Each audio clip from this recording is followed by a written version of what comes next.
Hello and welcome in Chicago.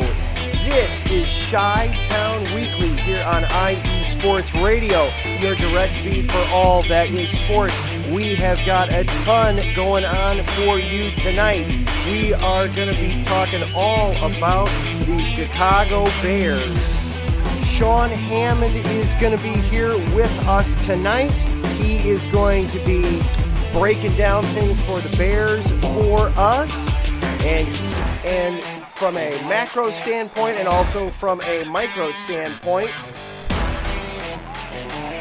And then we will also be talking some baseball tonight. The Cubs had Frank Schwindel win Rookie of the Month for last month. We're also then going to be having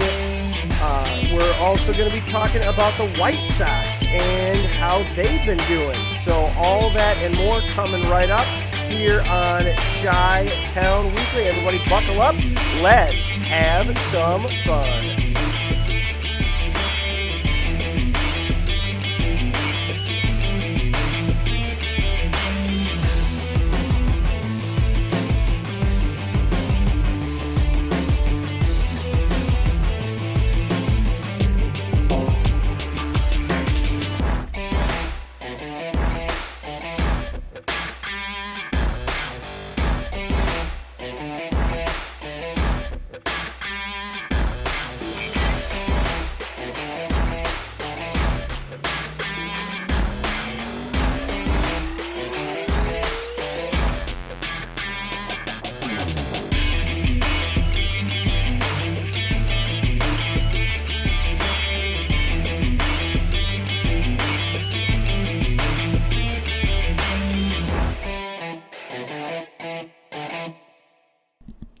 All right, and welcome back into Chi-Town Weekly here on IE Sports Radio, your direct feed for all that is sports. I am your host, Adam Karnick. Thank you so much for tuning in. All right, let's get right on into it. It is week one. Happy football eve to everybody out there, and especially to my guest for this night. If you've been a regular listener on the show, you have heard his voice several times. You can find his work in Shaw Media and in the Daily Herald, doing an outstanding job covering the Bears beat. Welcome back, Sean Hammond. Sean, how you doing tonight, man? Hey, Adam, I'm doing well. Thanks for having me. Can you hear me okay? I can hear you just great. Yeah, we are awesome. To kind of let everybody in on the background here real quick. We are actually doing this a little bit differently tonight. We are taking advantage of the new Twitter Spaces option out there on Twitter. So we are hosting it and having it.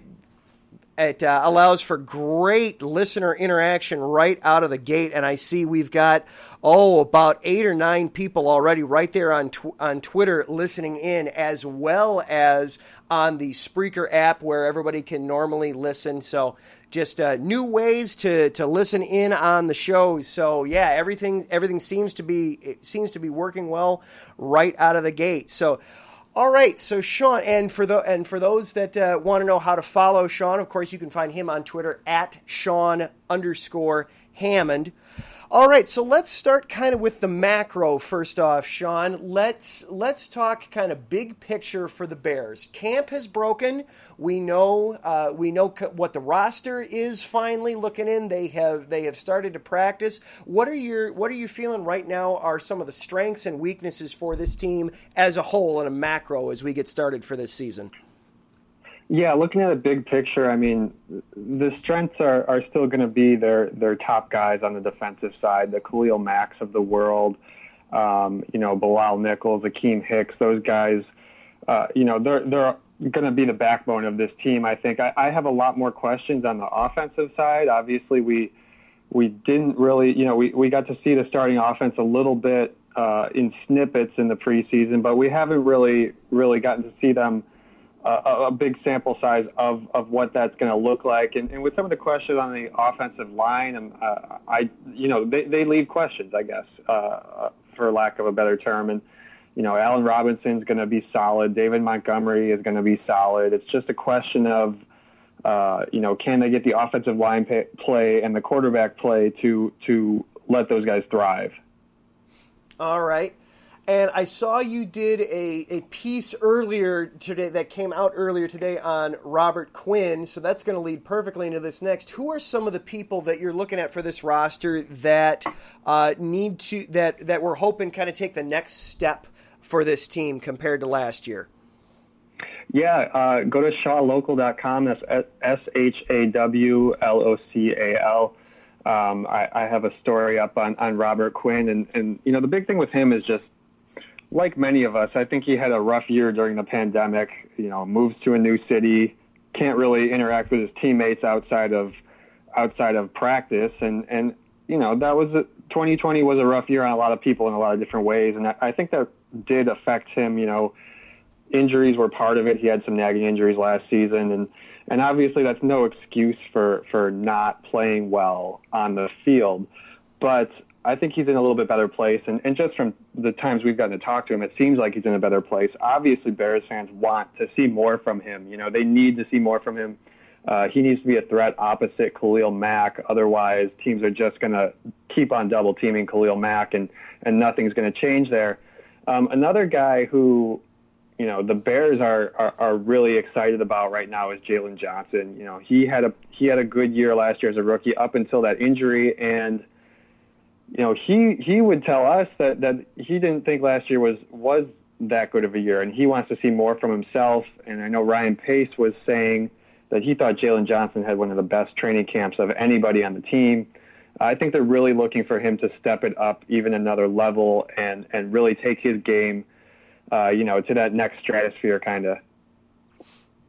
Yeah. So that Jalen Johnson was somebody for me too that I had kind of marked and wondered when they had to release Kyle Fuller. That was a huge for me as wow. They really are expecting a lot on Jalen Johnson's shoulders for this season. They are expecting a lot.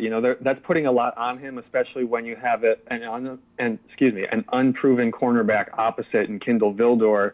He started one regular season game and a playoff game last year. That's not a ton of experience. And while they are excited, they like the potential they see in Kindle Vildor, he's still an unproven commodity. So you're putting a lot on Jalen Johnson's shoulders, and he's still only a second-year guy. This isn't a 5-year veteran that you're putting all this expectation on. But I think he's a guy who could handle it, and he showed, I thought, pretty early on in his rookie season that he can do it. Yeah, and another guy, we'll stay on the defense here before I get myself completely off the rails and start bringing up the offense. We all know what's coming there. Another guy defensively that I kind of have earmarked for this season is Eddie Jackson. There had been lots of talk in the last couple of years that he was in effect playing out of position. Now that Desai has taken over as defensive coordinator, are you seeing things in practice that make you think that Eddie Jackson might kind of return to form? Yeah, I think that's one of the most interesting things about this Week 1 game is to see what effect Sean Desai has on the defense, because up until now it's been all discussion and what if, and are we going back to the Vic Fangio type of defense, and while they can say that that's the goal, et cetera, now it's time to actually show it, and we'll see what he does with Eddie Jackson. I certainly think there are ways that they can get Eddie Jackson more involved, and you look at some of those games last year, defenses shied away from him. I think that Tampa Bay game he saw 0 targets. And it's hard to make a difference on a game when you're pretty much not involved. And so certainly fans want to see more from him. I think Sean Desai being a guy with a heavy focus on the secondary when he was a position coach, that's only going to be a good thing for figuring out, it goes to the cornerbacks too, for figuring out what to do with Eddie Jackson and Jalen Johnson and Kindle Vildor and those guys. Yeah. All right. And then, of course, the big news from this past offseason, of course, the acquisition of Justin Fields. I've been going on for weeks about playing Andy Dalton over Justin Fields. I don't want to get myself into the weeds there, so I'll put it to you this way: how close are you seeing the difference between Dalton and Fields? How close are they to each other, or is one significantly better than the other right now as we get ready for practice? Well, look, here's the thing. Justin Fields is a phenomenal athlete. He's got the legs. He's got a rocket arm. From those aspects, he's far and away the more athletic of the two options, and really gives you a little bit. He's dynamic and in ways that Andy Dalton just isn't and can't be at this point in his career. I don't fault the Bears for going with Dalton, at least to start the year.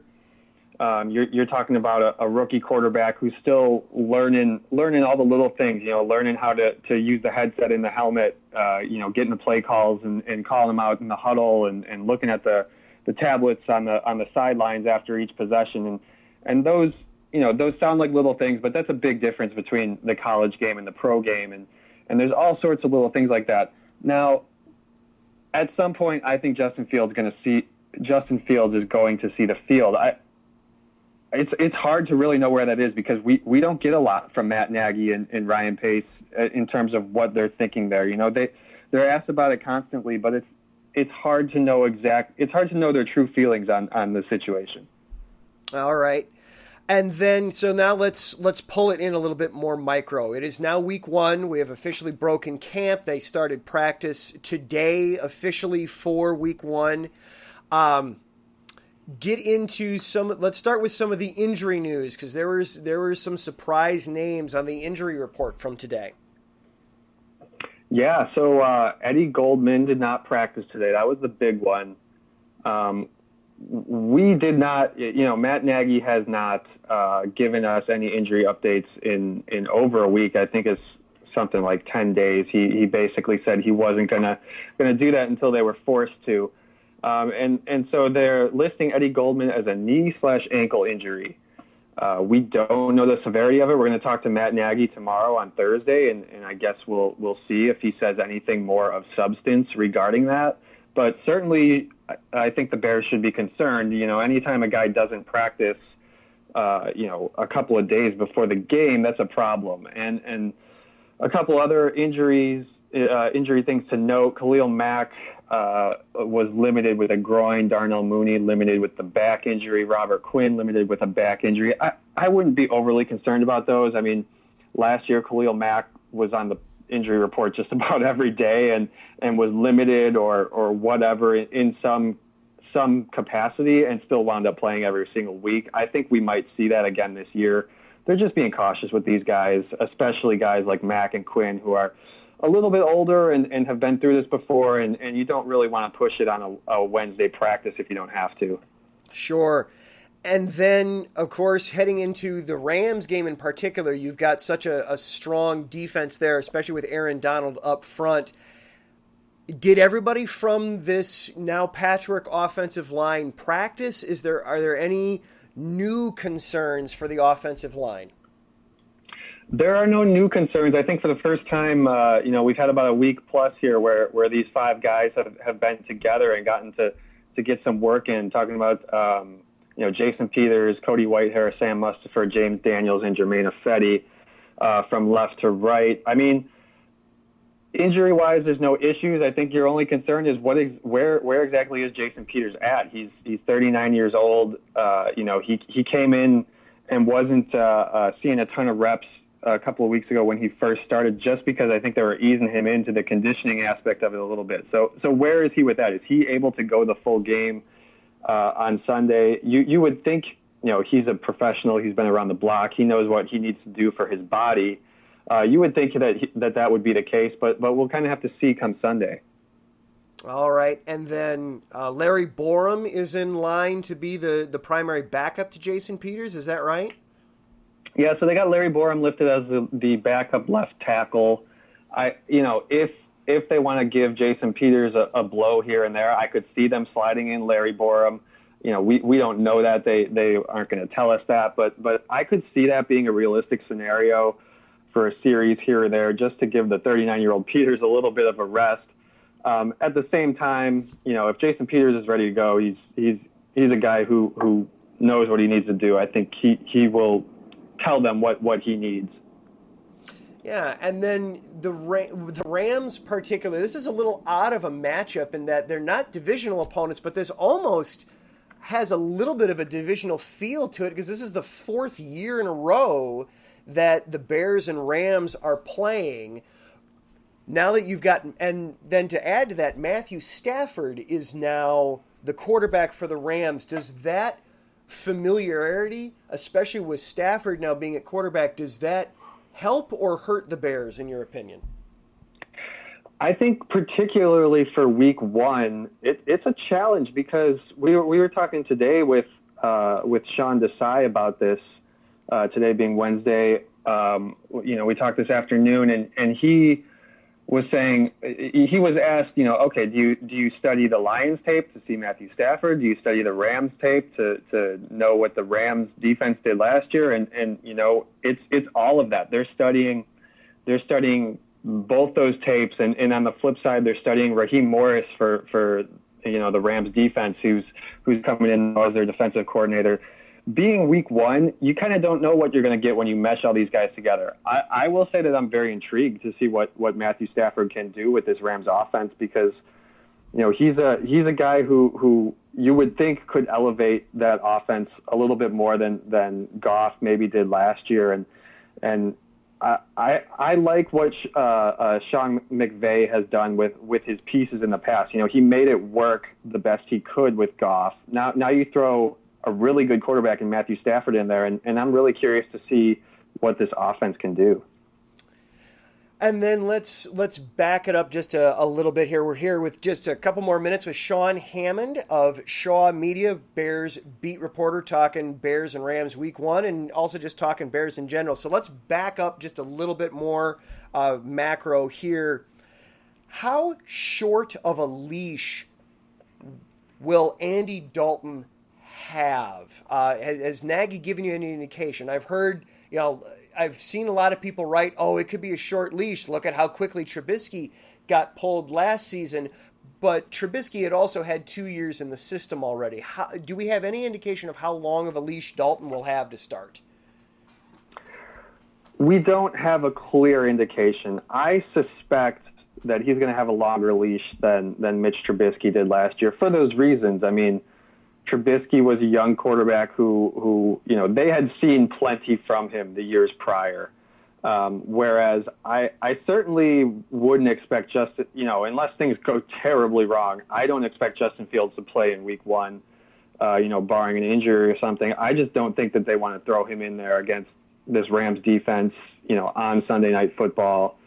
I think they're going to take their time with this. And we don't really have a clear answer from them on when that's going to be, but I would suspect that they're going to ride this out for at least a couple weeks. And maybe if the team gets, they have a really tough start to the season if you're looking at the schedule. Maybe if they start out, if things go bad and they're 1-3 or whatever, maybe then they decide to turn the page and move on to Justin Fields. But I would suspect that we're going to see Andy Dalton for at least a few weeks here. Yeah, I'm having a similar feeling as well. I feel like we're headed till at least week 4 or 5 and things would have to go seriously off the rails, and especially with the Bengals and the Lions in the first couple of weeks, that might not happen. All right, so let's before we let you go real quick here, Sean, let's get a couple predictions out of you. First of all, for this week, I'm looking in our chat line here in Spreaker, and I'm seeing I'm seeing primarily Rams predictions. Taryn saying Rams 31, Bears 14. You have any ideas or ways for the Bears to win this game? And then also just overall, how do you think this Bears season plays out? I'm sorry. So you want some keys to the game, I guess? Yeah. What do the Bears have to do to win this guy? Well, look, we know the Rams like to do a lot of. There's a lot of eye candy with their offense. They're sending guys in motion and they're really trying to get you looking one way while they go the other. So the big thing for that defense, for the Bears defense, is to just stick with your keys and don't fall for all that motion and all that stuff like that, because that's only going to throw you off mentally. And we talked to Sean Gibson, the safety, about how challenging that is. And you really have to, while you have to follow, you got to pay attention to what they're doing. Don't read too much into that. I really am curious. We've seen in the past, you got to get some pressure on Matthew Stafford. When he was with the Lions, that was a key. You don't want, if you let him stand back there all day, he's gonna take advantage of that.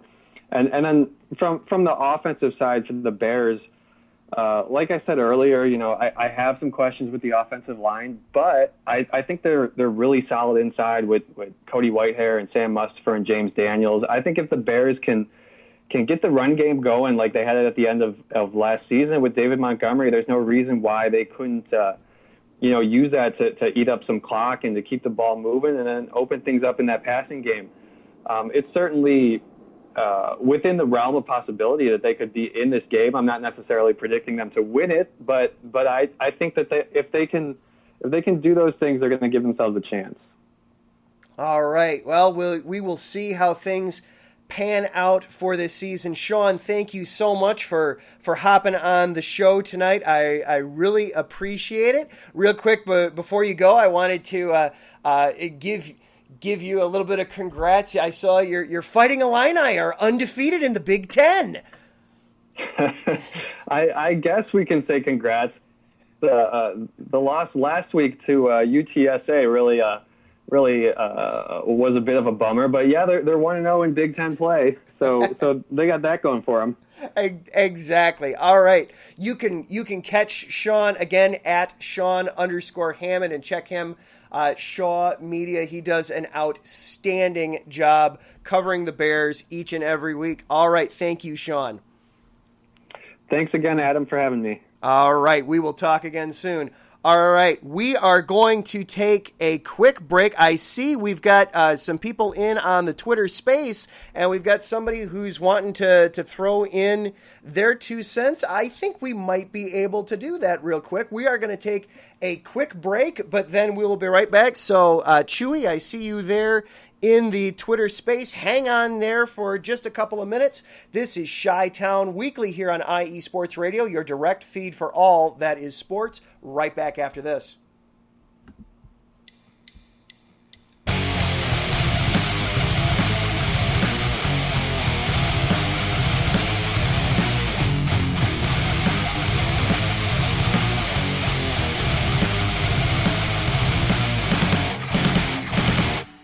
Do you love college football? And do you want to hear a college football show dedicated to all that is college football, including junior college and the CCCAA and the NJCAA, the NAIA, and the NCAA, including Division III, Division II, Division I AA in the FCS, and Division I Single A in the FBS? Well, then look no further.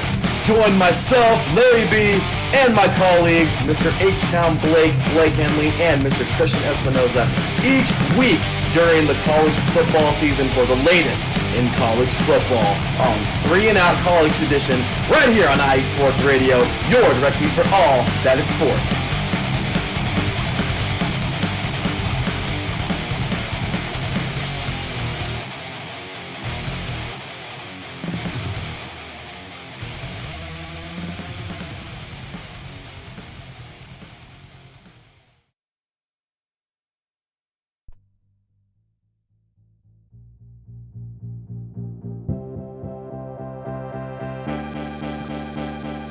Hey guys, it's Blake Henley, better known as H-Town Blake to some of you. Happy to announce that Bases Loaded is back in full force. We'll be bringing that high heat every Tuesday night here on IE Sports Radio. So come home, get ready, dig into that batter's box, and see if you can chase that high heat, baby. So we'll be coming to you live with all the stats, all the rundowns, all the division rivalries, and every team that's going to make the playoff push to get to that one and only October and get to the pinnacle of what baseball is, to hoist that Commissioner's Trophy when it's all said and done.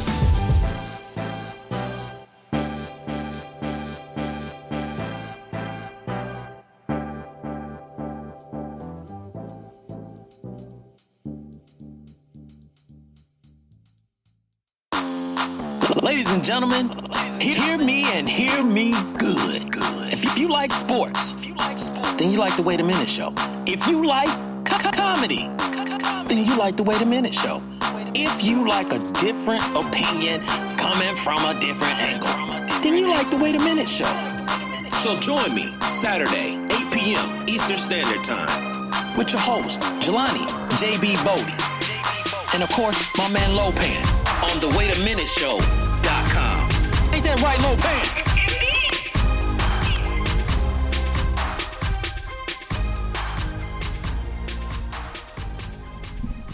And welcome back into Chi-Town Weekly here on IE Sports Radio, your direct feed for all that is sports. We just got done listening to Sean Hammond give us a breakdown of the Bears season and the Bears Week 1 and wanted to kind of just react to some of that a little bit. And we are on Twitter Spaces tonight trying some new technology out. And I saw we had a request from a Bears fan, Chewy, on Twitter, wanted to say some comments on the Bears, and I think we got him in here. Chewy, are you there? Yeah, I'm right here. I'm hearing you. All right. So, Chewy, what'd you want to say about the Bears tonight, young man?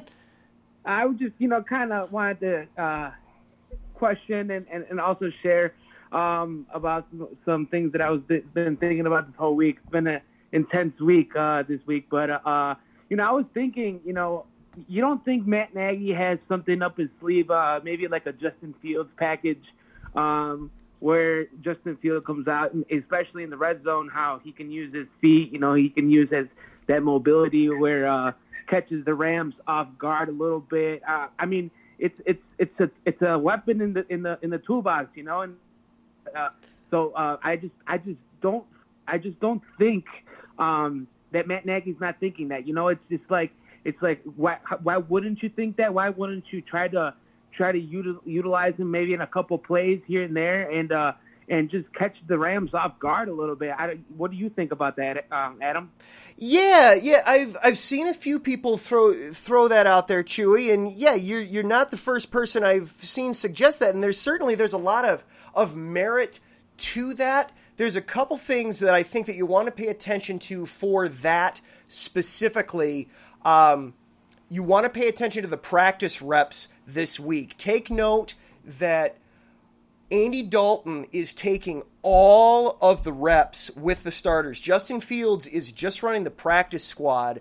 I would be shocked if the first time Justin Fields takes the huddle with guys like Allen Robinson and Cole Kmet, et cetera, is on the game field against the Rams. So I think if they're going to do anything like that, I think you'll see them running some practice reps like that. So far, that has not been happening.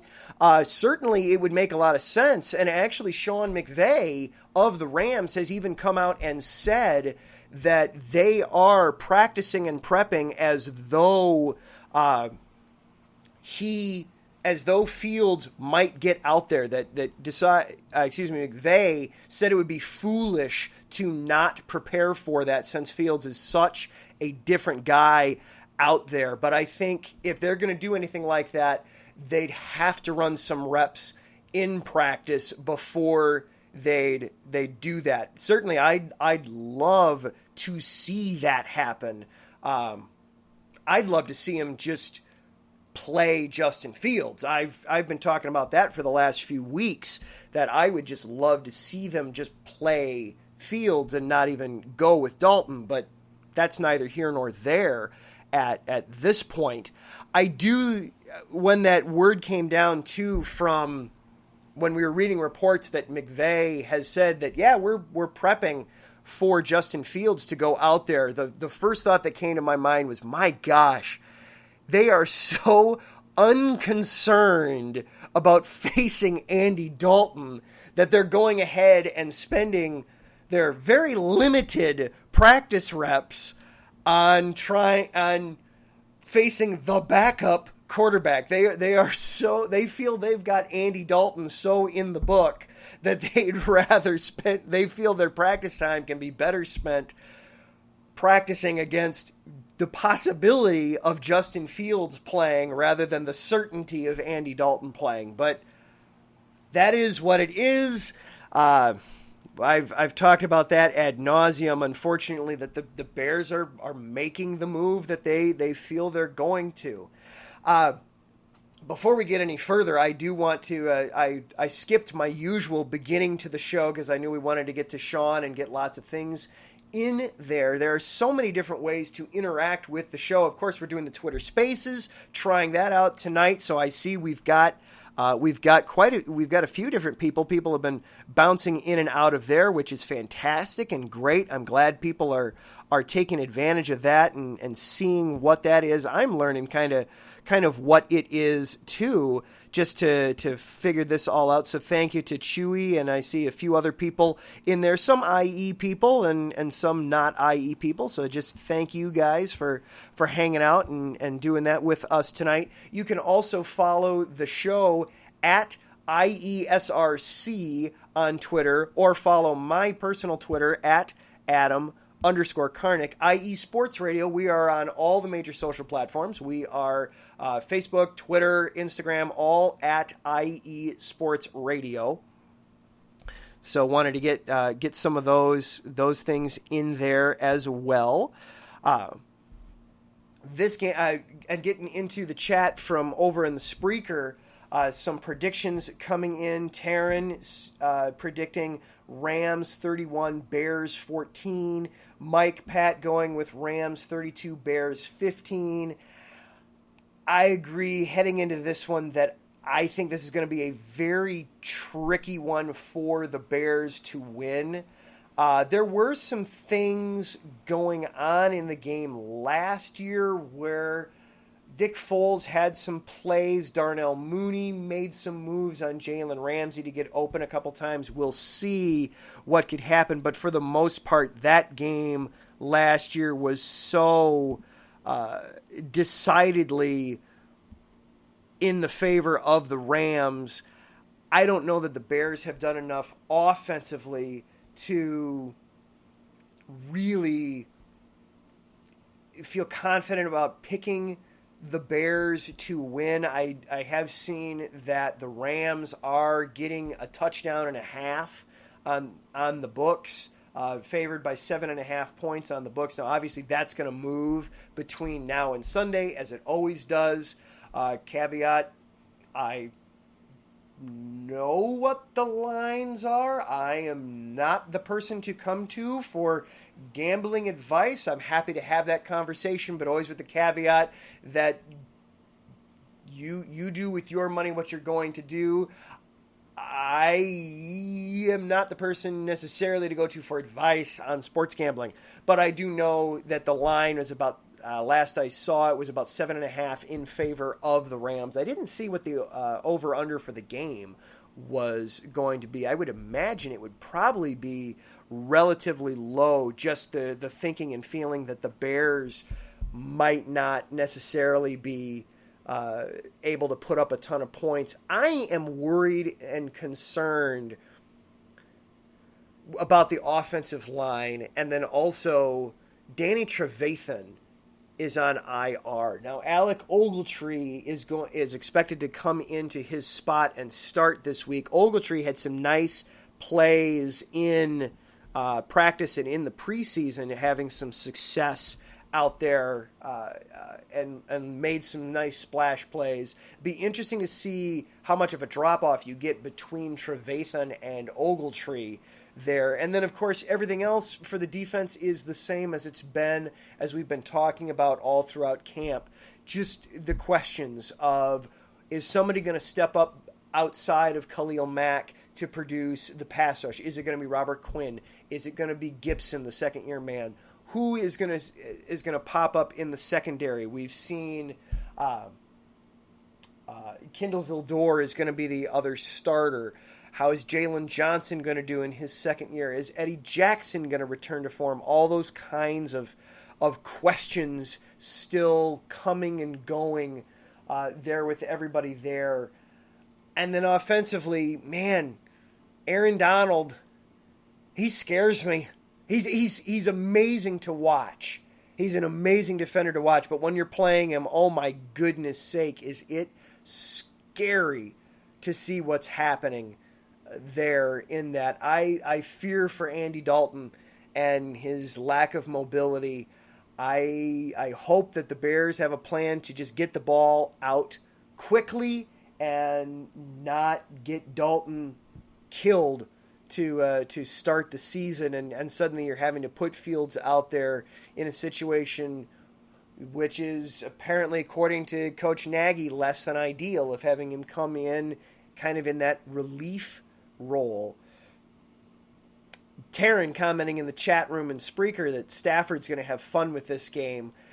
It's going to be very interesting to see how Matthew Stafford... First of all, it's going to be odd to see Stafford in Rams colors as opposed to Lions colors. Let me see if I can pull up Stafford's numbers real quickly here. Lifetime against the Bears. Obviously, there's not going to be a whole lot new there of the Bears playing against Stafford. Stafford's very familiar with them. The Bears, of course, are very familiar with what throws Stafford does well, how he likes to read the field, those kinds of things. So that's going to be a very interesting dichotomy there going on there between the Bears and Stafford. And it's interesting, Sean brought it up that you're not sure that the Bears aren't, obviously they're playing coy as they should and not being very public about how do you prepare? Do you prepare as if this is a Matthew Stafford game, or do you prepare as though this is a Rams game just with Stafford at the quarterback position? Obviously, this is going to be a little bit better overall talent that he's gotten the opportunity to play with before. Better depth than he's had in years past, stat-wise.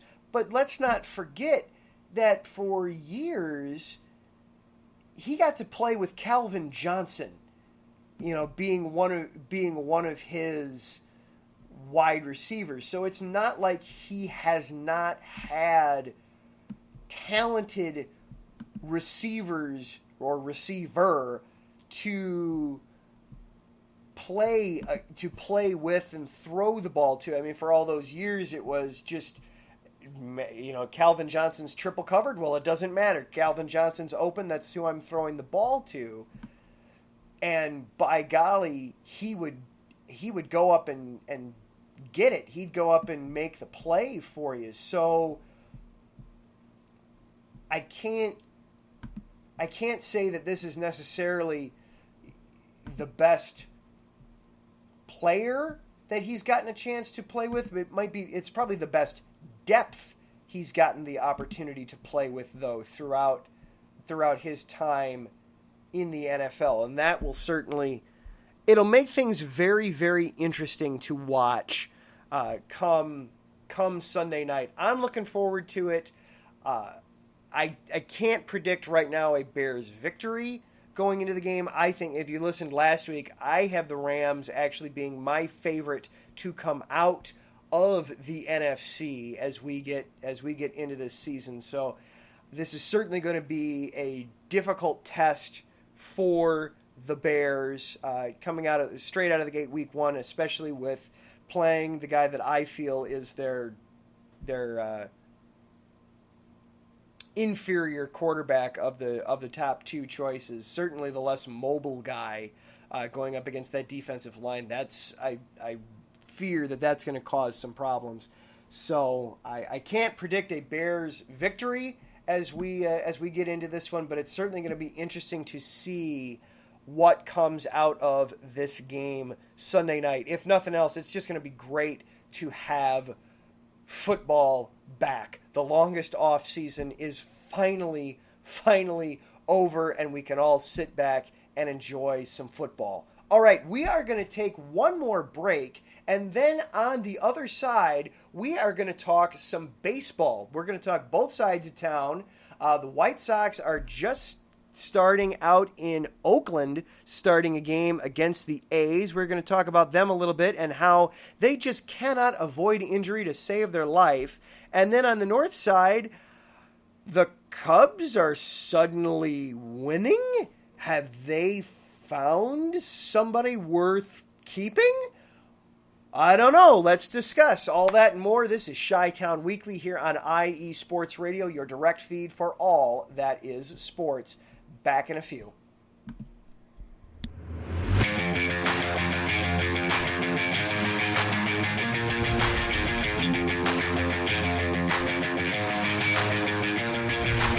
What's happening, sports fans?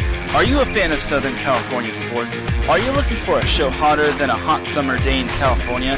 Then look no further than the SoCal Supreme Sports Show, where I talk about all things Southern California sports. That's right, all sports teams from Southern California.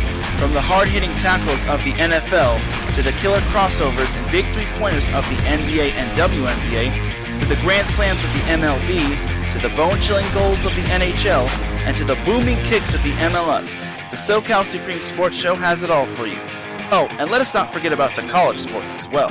So join me, Taryn Rodriguez, every week here on IE Sports Radio, your direct feed for all that is sports.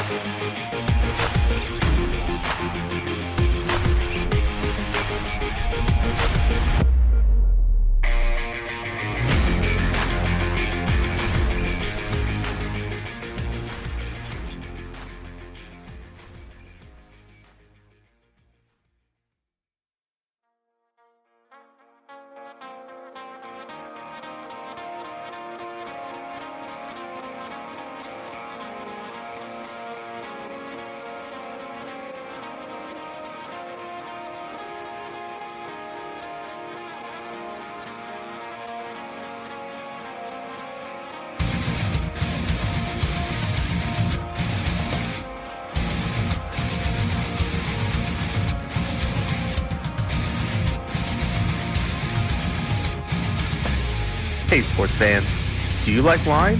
Well, we've got the show for you.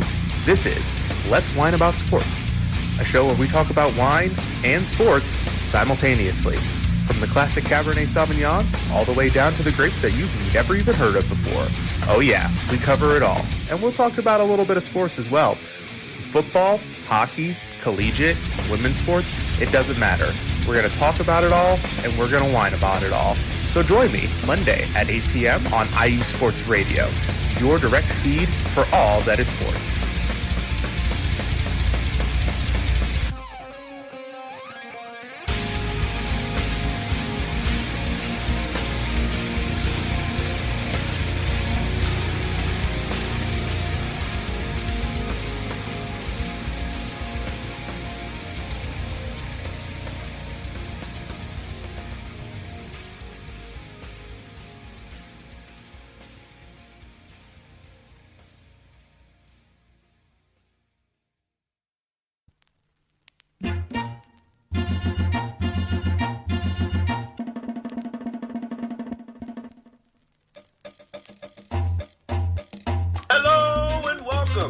Soccer Scoreboard Show with your host, Gabriel Montoya. This is the show for soccer, football fans, or whatever you call the beautiful game. Every week, I tackle the latest and greatest news from around the soccer world. From the English Premier League, to the World Cup, to MLS, Liga MX, and more. You can listen to the Soccer Scoreboard Show and our lineup of fantastic guests every Friday at noon here on IE Sports Radio, your direct feed for all that is sports.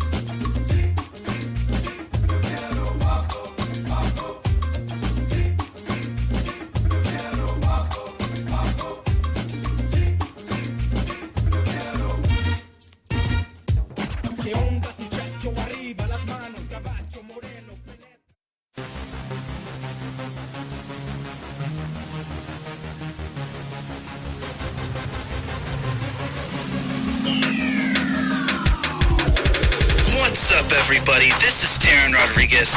Are you a fan of volleyball? Are you a fan of Thunder Spikes? Then I have have the show for you. Set Point, where I cover NCAA men's and women's volleyball, high school boys and girls volleyball, beach volleyball, and even professional volleyball. Catch the action every week here on IE Sports Radio, your direct feed for all that is sports.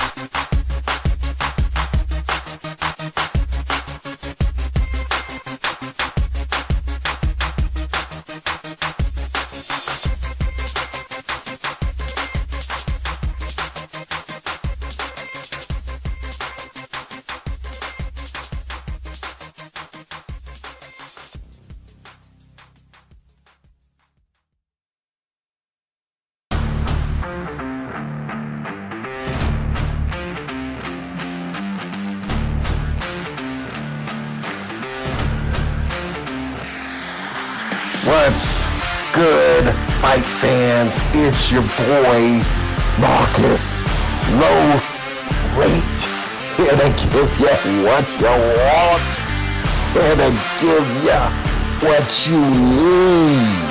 Yeah, man. Yeah.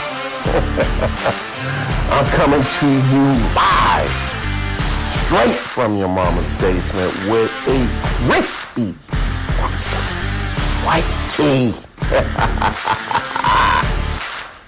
We are coming to you live every Tuesday at 10 p.m. Eastern Standard Time. Powered by IE Sports Radio, your direct feed for all that is sports.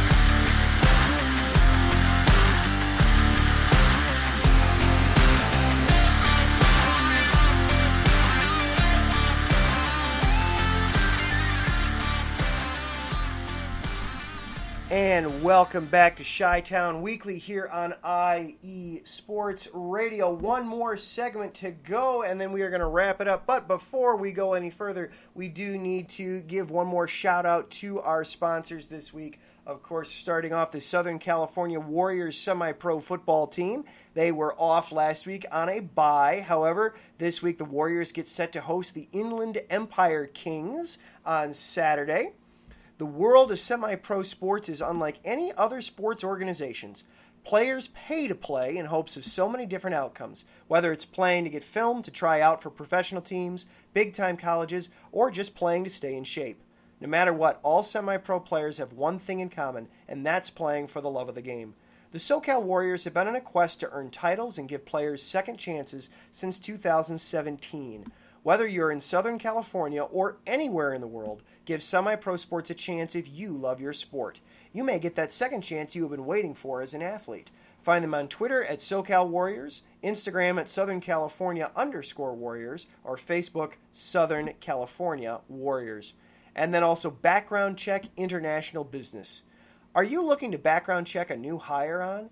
Let Kit Freeman take care of that for you. Kit founded and has managed Background Check International since 1994, and he's here to help you with the screening process. Contact Kit and let him help make the hiring process that much easier. This business is used for professional background checks and not for the use of any crimes, such as identity theft or any other illegal activity. Find them on their website, bcint.com, or Facebook searching Background Check International-BCI. So we talked, of course, a lot of Bears in the first couple of segments because it's week one, it's football. This is happy football eve again to everyone, but we would be remiss if we did not talk about some of the baseball going on both sides of town.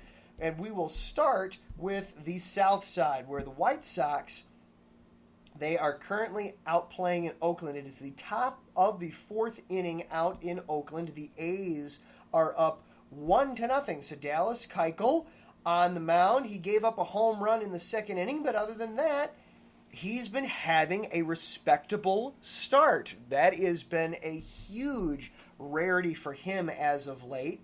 Only given up 2 hits so far, hasn't walked anybody, 1 strikeout in 3 innings of work. Of course, one of the hits was a solo home run, so that's why they're down 1-0. On the one hand, for the Sox, they continue to have this huge, massive lead. in the division. It is now up to 11.5 games, thanks to the fact that Cleveland lost earlier tonight to Minnesota. So you're now down to the magic number. I believe that puts the magic number down to 14 games. Now is the magic number. A win tonight for the Sox puts it down to 13. So there's not really a whole lot to get stressed about with the Sox. But then you keep seeing these injuries keep kind of piling up. Little things. You've got Lance Lynn going on the injured list. Lucas Giolito going on the injured list.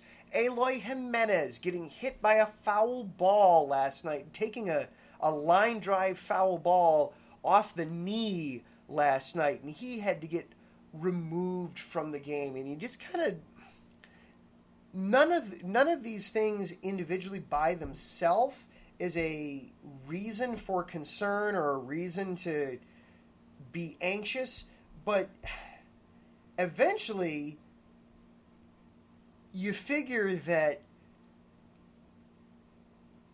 they're going to have this team together by October, right? That's kind of been the assumption that, oh yeah, everything will be fine. You know, all they have to do is just run out the clock and get to October. And yes, they're going to make the playoffs. Sorry, I did a little bit of NFL head coach come out at me there. Sorry. Yes, they're gonna qualify for October, and yes, they're gonna win the division. They do have something to be fighting for here, and kind of just jockeying for position with seemingly Houston. Are you going to have home field, or is Houston going to have home field? And you can back and forth with that as much as you want, but they haven't had their team together very much. Obviously, you had Luis Robert and Eloy Jimenez miss significant time earlier in the season. Then you had catching problems, injuries there, problems just up and down. And now it's getting into the starting rotation a little bit with Lynn and Giolito missing a little bit of time. I just hope that they are able to put together the team and have everybody be healthy with like a week to go in the regular season, just so that you can get a little bit clearer of a picture of, hey, this is what the playoff roster is going to look like. This is what the team is supposed to look like. And you can just get a little comfort there and have things working there like you thought they would.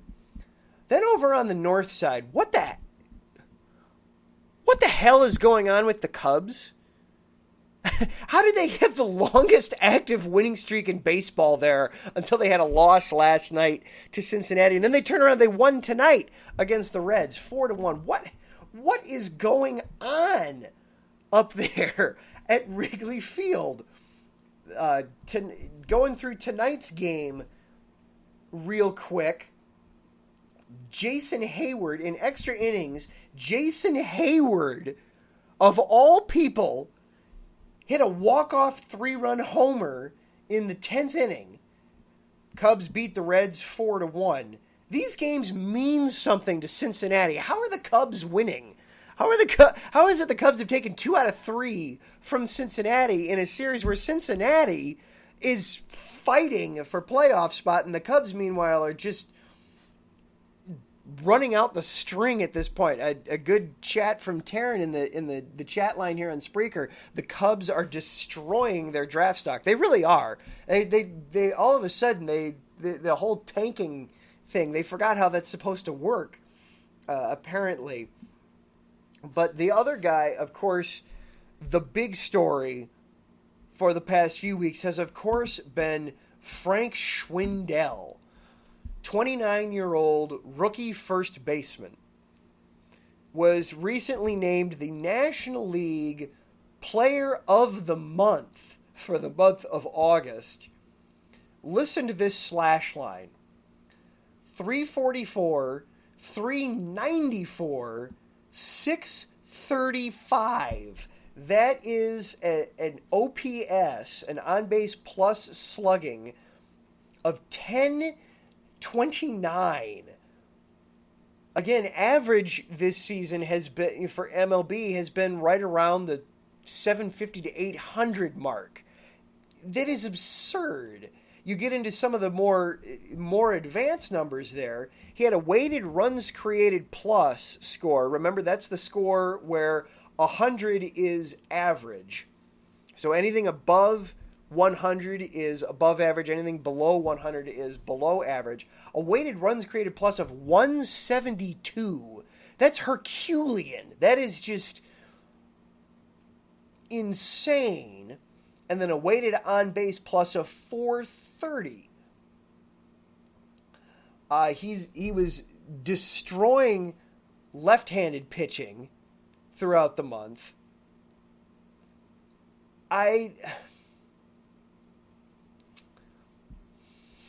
Good for him, first of all. Good for Frank Schwindel.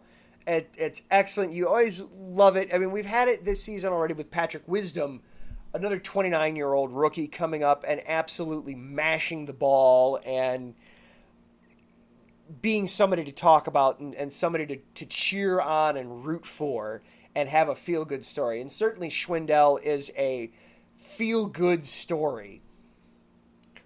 I can't help but feel, though, that if I'm Jed Hoyer, you hope that he maintains this throughout the rest of the season so that you can turn around and kind of sell high on the guy, trade him off to somebody and get some pieces for him, because very seldom in the MLB anymore does a 29-year-old rookie, do you finally figure it out at 29 and can become a centerpiece and focal point for the team to build around for years to come.